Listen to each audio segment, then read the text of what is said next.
미국 플로리다에 제임스 케네디라고 하는 목사님이 계십니다. 이분은 본래 댄스 교습소의 강사였습니다.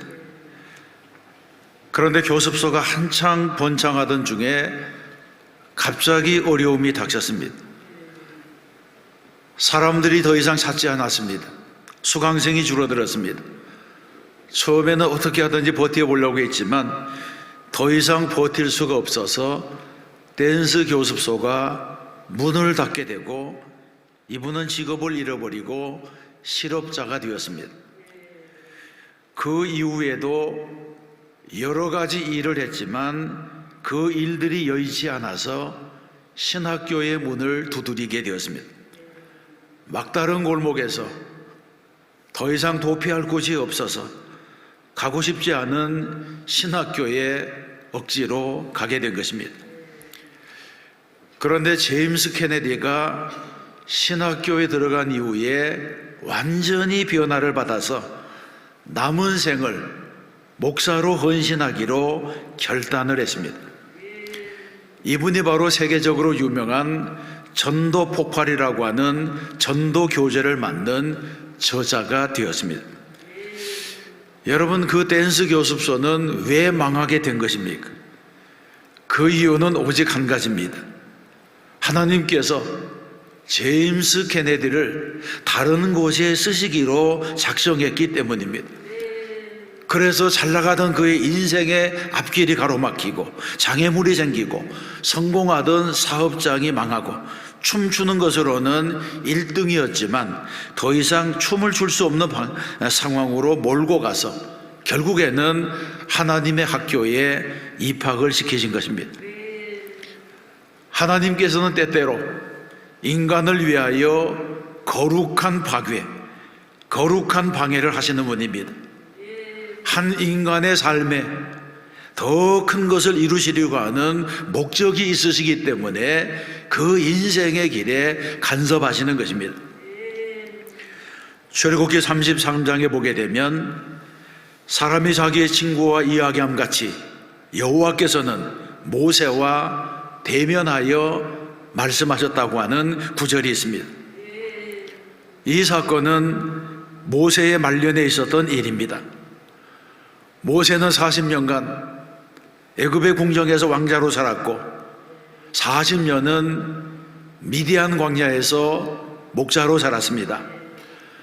그리고 마지막 40년을 출애굽 지도자로 살았는데 이때 하나님께서 모세를 마치 자기의 친구와 같이 여기셨다고 하는 것입니다.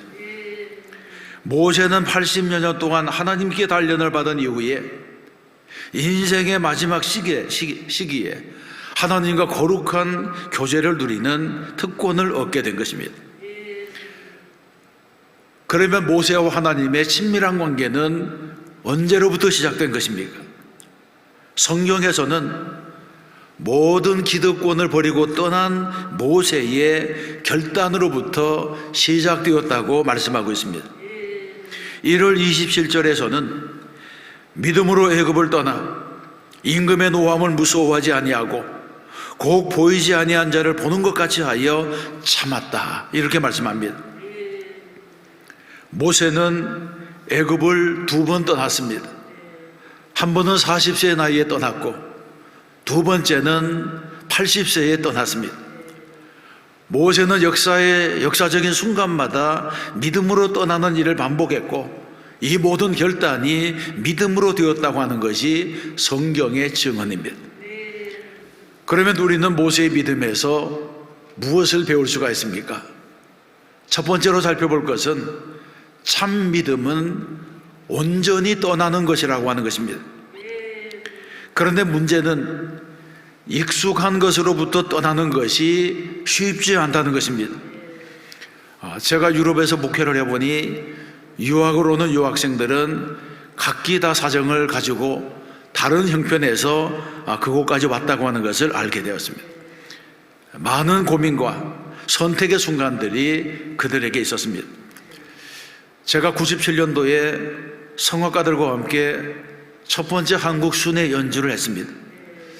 그런데 어느 교회 갔더니 그 교회 지휘자가 유학을 준비하고 있었습니다.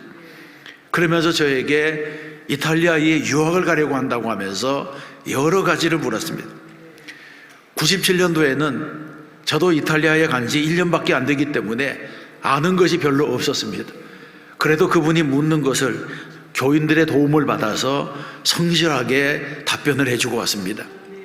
한 사람이라도 유학을 더 와서 교인이 되면 얼마나 좋겠습니까?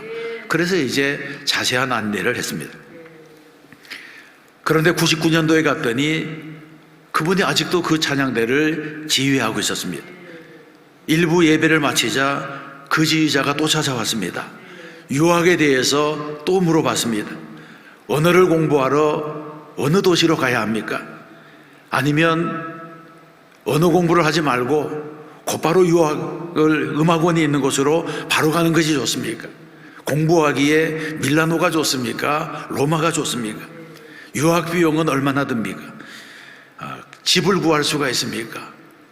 공부하는 기간은 얼마나 걸리게 될까요? 뭐 여러 가지를 물어봤으면. 그래서 제가 마지막으로 그분에게 이런 조언을 했습니다. 지금 지휘자님 나이를 보니까 더 이상 머뭇거리면 유학 올 기회가 없어질 것 같습니다. 그랬더니 그 말을 듣고 또 괴로워했습니다. 그 이후에 몇 해가 지난 이후에 그 교회 담임 목사님과 통화할 일이 있어서 통화를 하다가 그 지휘자는 유학을 갔습니까? 그렇게 물었더니 아니요, 지금도 물어보고 다녀요 그러더라고요. 여러분, 살고 있는 곳을 떠나서 타국으로 가는 것, 알지 못하는 세계로 들어가서 다시 적응하는 것, 이런 것은 익숙한 둥지를 떠나는 일이기 때문에 두려움이 앞서는 것입니다. 제가 보니 그분은 심성도 여리고 결기도 없고 또 소심하기도 해서 결국에는 유학의 결단을 하지 못했다, 그런 생각을 하게 되었습니다. 여러분, 모세는 믿음으로 애굽을 떠났습니다. 아마 모세도 애굽을 떠날 때에 자신의 미래에 대한 엄청난 불안이 있었을 것입니다. 애굽을 떠나던 날 모세는 여러 가지 특권을 포기했습니다. 왕궁에서 살아가는 그 안락함, 부귀와 영광, 미래에 얻게 될 권력, 여러 가지 명예, 이런 것들을 잃어버리고 새로운 출발선에 서게 된 것입니다. 인간이라면 누구라도 쉽게 포기할 수 없는 특권들이 그에게 있었습니다. 그런데 모세는 이런 것을 버린 것입니다.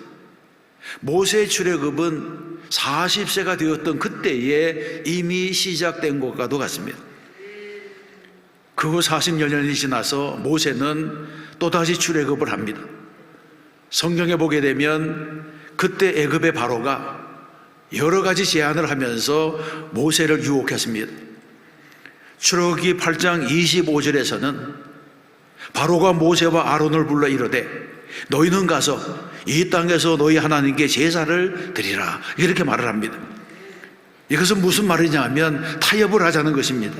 하나님께서는 출애굽을 하라 이렇게 명령하셨는데 바로는 너희가 광야로 나가서 하나님께 예배는 드리되 너무 멀리는 가지 말아라, 이렇게 말하고 있습니다. 서로 적당한 선에서 타협을 하자는 것입니다. 여러분, 이것은 요즘도 마찬가지입니다. 교회를 다니는 일은 좋은 일이야. 그렇다고 세상과 담싸울 필요는 없어. 너무 별나게 믿지는 마라. 매주 교회 갈 필요가 있나? 이런 소리는 믿음을 약화시키는 세상의 소리이자 사탄의 속삭임과도 같습니다. 또 출애굽기 10장에 보게 되면 바로는 인지를 잡고 유혹을 했습니다. 너희 장정만 가서 여호와를 섬기라고 하는 것입니다.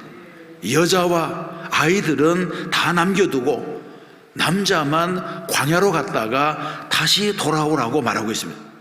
그 다음에는 뭐라고 말합니까? 24절에 보게 되면 너희는 가서 여호와를 섬기되 너희의 양과 소는 머물러 두고 너희 어린 것들은 너희와 함께 갈지니라, 또 이렇게 말합니다. 처음에는 남자만 가라고 했다가 그 다음에는 어린아이까지는 가라고 하고 그 다음에는 모든 재산을 담보로 놓고 여자까지도 이 애굽에 남겨놓고 남자들만 나란히 오라, 이렇게 제안을 하는 것입니다.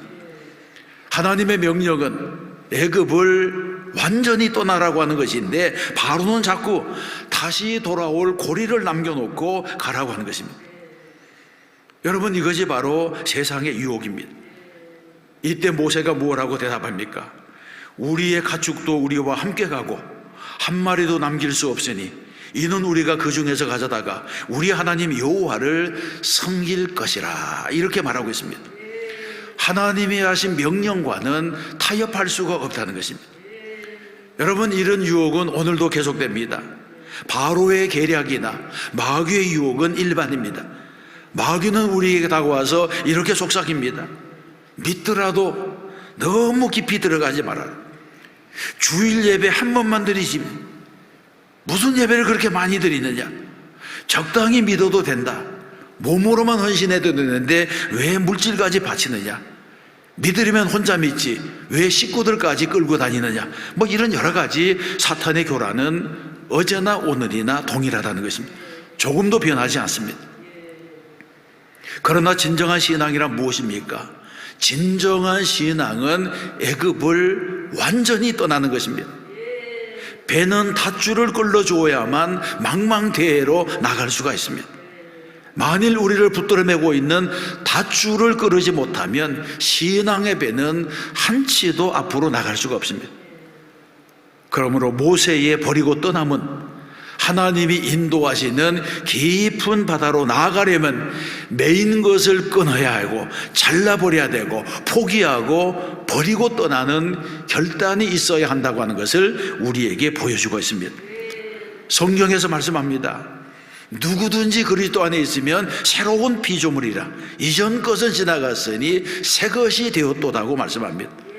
여러분, 우리는 옛 것을 버리지 않으면 새 것이 될 수 없다는 것입니다. 우리가 그리스도 안에 있으면 이미 우리는 새로운 존재가 되었다고 하는 것을 말씀하고 있습니다. 두 번째, 참 믿음의 사람은 두려워하지 않습니다. 두려움은 사람을 비굴하게 만듭니다. 하나님 한 분만 두려워하면 세상에 두려워할 것이 없다, 이렇게 말하고 있는데 사람들은 하나님을 두려워하지 아니하고 오히려 세상을 두려워합니다. 그래서 하늘과 바람, 돌과 바위, 더 나아가서 사람과 짐승까지도 두려워하며 살아갑니다. 정도의 차이는 있지만 많은 사람들이 쓸데없는 두려움에 사로잡혀서 자신을 괴롭히고 자신을 스스로 만든 감옥 안에 가두어두고 두려움 속에 살아가게 됩니다. 사람들이 왜 두려워합니까?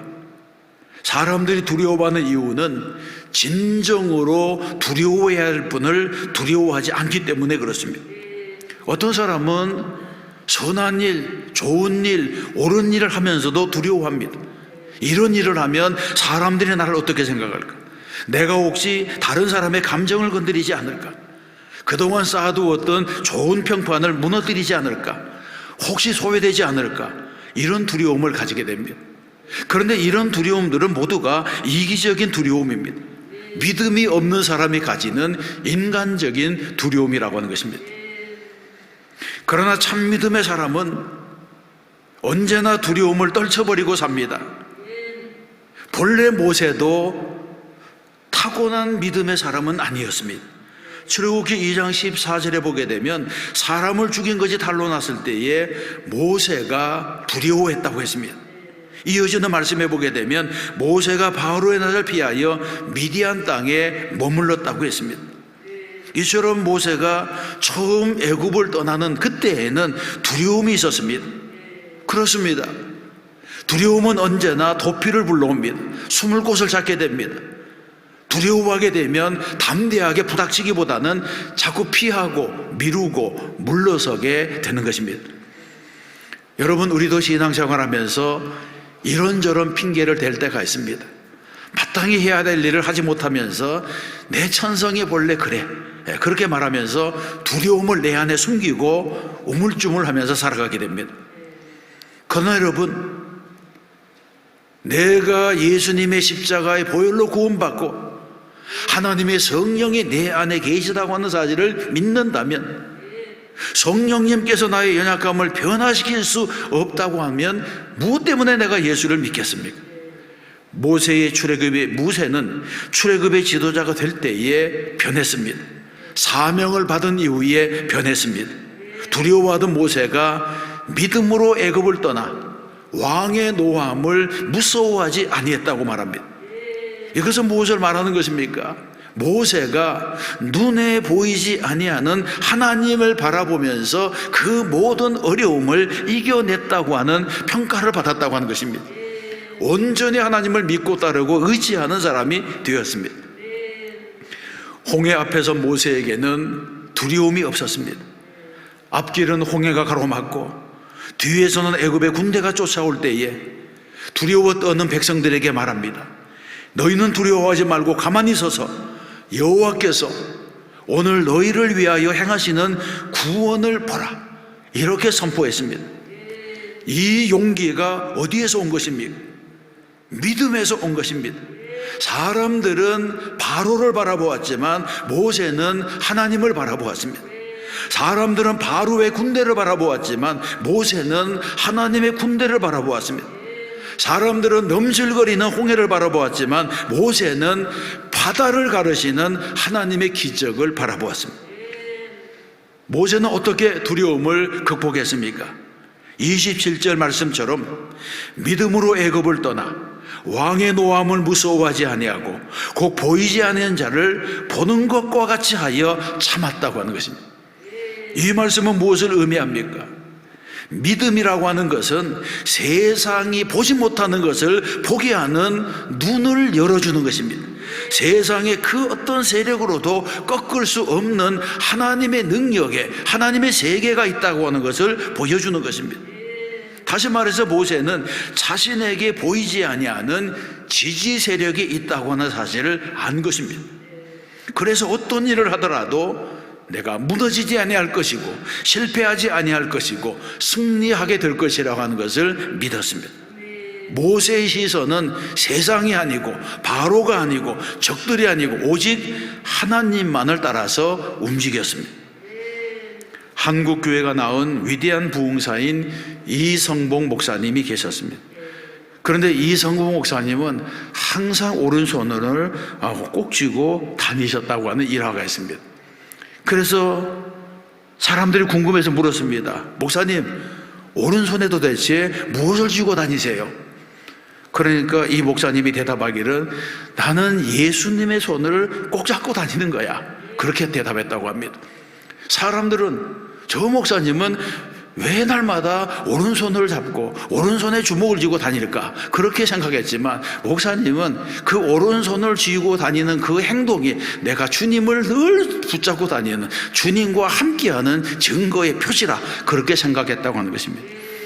여러분, 이런 삶은 얼마나 아름답고도 좋은 삶입니까? 주님과 동행하며 산다고 하는 증거를 스스로 드러내고 있다는 것입니다. 세 번째 참믿음은 보혈의 공로를 의지하는 것입니다. 28절에서 말씀합니다. 믿음으로 유월절과 피 뿌리는 예식을 정하였으니 이는 장자를 면하는 자로 그들을 건드리지 않게 하려 하는 것이라 하는 말씀입니다. 이스라엘 백성들이 애굽을 떠나려고 하자 바로의 마음이 또 변했습니다. 그래서 하나님께서는 애굽의 초태생을 죽이시는 재앙을 내렸습니다. 그때 이스라엘 백성들에게는 피할 길을 열어주셨습니다. 양곧 흠없는 양을 잡아 그 피를 좌우 문설주와 인방에 바르라고 하는 것입니다. 그리하면 내가 그 피를 보고 넘어가리라고 말씀했습니다. 6월절의 약속이 바로 여기에서 이루어지게 된 것입니다. 그날 밤에 여러 가지 일들이 일어났습니다. 어느 골목집 첫 번째 집에서 소리가 들렸습니다. 아버지, 양을 잡아서 피를 발랐나요? 이 집 아버지는 똑똑한 사람입니다. 얘야, 그까지 피를 바른다고 하나님께서 죽을 사람을 살리시고 살 사람을 죽이겠느냐? 너무 맹목적으로 믿지 말아라. 그러면서 온 가족이 잠에 들었습니다. 그 이튿날 아침 그 집에서는 초상이 났습니다. 하나님의 말씀보다 인간의 상식을 더 믿었기 때문에 장남이 죽었습니다. 짐승도 초태생이 다 죽었습니다. 인간의 지성을 따라가다가 구원의 길을 잃어버린 것입니다. 두 번째 집에서도 아버지와 아들의 대화가 있었습니다. 이 집 아버지와 아들은 신앙이 있었습니다. 아버지, 우리 집 문설주에 피를 발랐나요? 그럼 발랐지. 제가 한번 다시 확인해 볼까요? 아니다. 볼 필요 없다. 내가 발랐다. 그런데 그때 죽음의 사자가 돌아다니는 소리가 들렸습니다.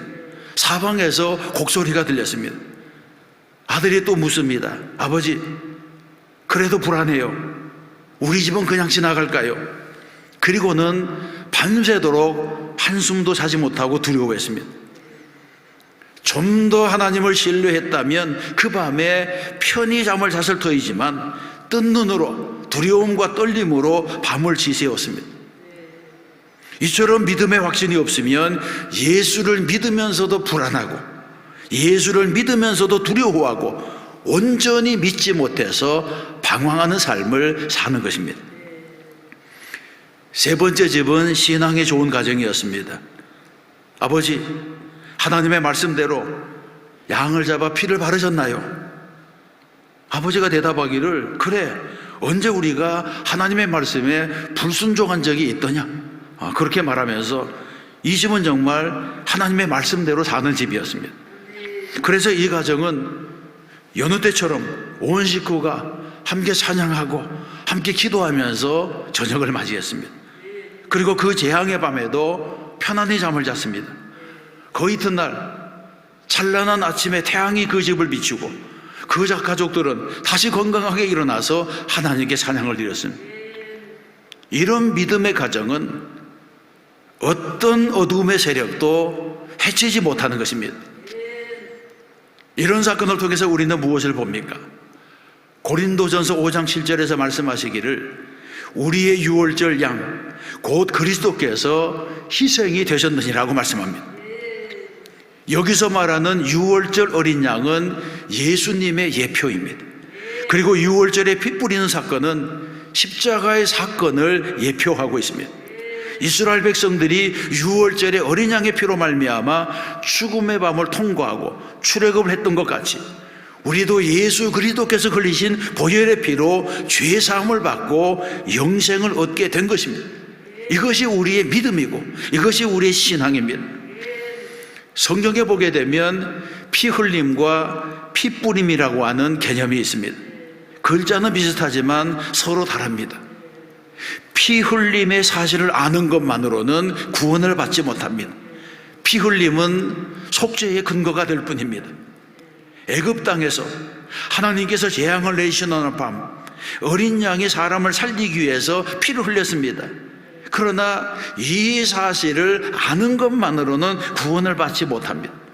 흘리신 피가, 그 흘려진 피가 자기 집 문설주와 임방에 뿌려지는 핏뿌림이 있어야지 구원을 받을 수가 있었습니다. 마찬가지로 예수님이 죄인들을 위하여 십자가에 피 흘리고 돌아가셨다고 하는 이 사실을 아는 것만으로는 구원을 받지 못합니다. 성경에서도 말씀합니다. 내가 하나님은 한 분이신 줄을 믿느냐? 잘 아는도다. 귀신들도 믿고 떠느니라고 했습니다. 알고 있다고 하는 지식만으로는 안 된다고 하는 것입니다. 구원을 받고 영생을 얻으려면 십자가의 사건이 나를 위한 구속의 사건으로 받아들이고 내 마음의 문설주에 그리스도의 보혈이 뿌려져야 합니다.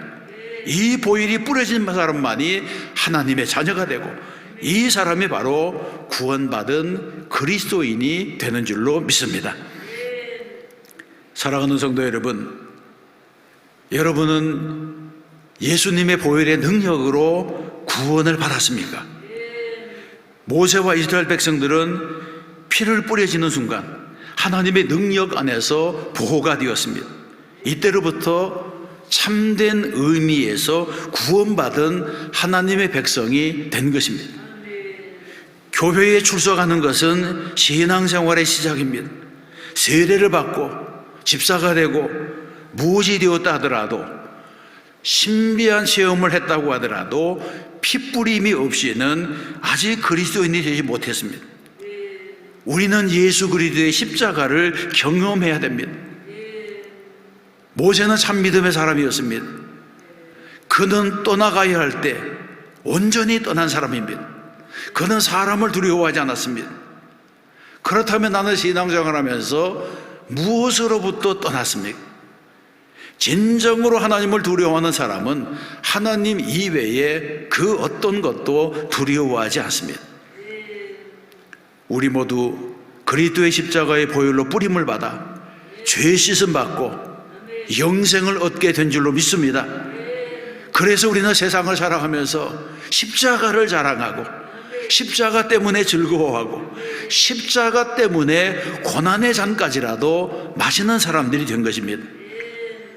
하나님의 은혜가 십자가의 그늘 아래에서 보혈의 공로에 의지해서 사는 저와 여러분에게 함께 하시기를 주님의 이름으로 축원합니다.